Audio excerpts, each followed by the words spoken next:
Kama tulivyosema mwanzo, lengo na madhumuni pia ya mkutano ule wote ya kuwaita ni kwamba kuonesha kwamba wasanii kushirikiana mnaweza kufanya kitu kikubwa na kizuri.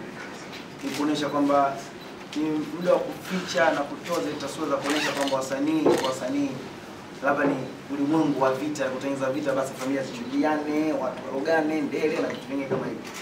Ni kuonesha kwamba kwa mfano bora katika jamii, kama kupitia wasanii mnaweza mkashirikiana katika kazi na mkafika katika kiwango kikubwa, mkawakilisha nchi vizuri, hakuna sifa katika nchi.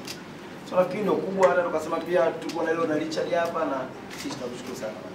Karibu sana.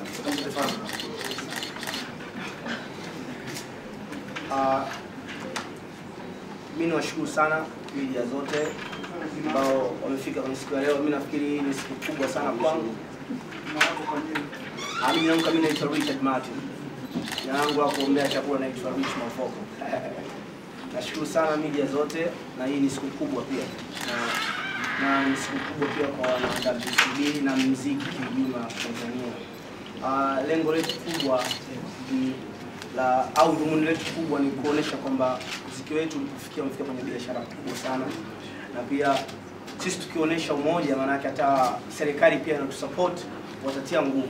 Kwa hiyo sisi wasanii wenyewe inabidi tuoneshe umoja, na serikali pia ione kwamba serious kwenye kazi zaidi.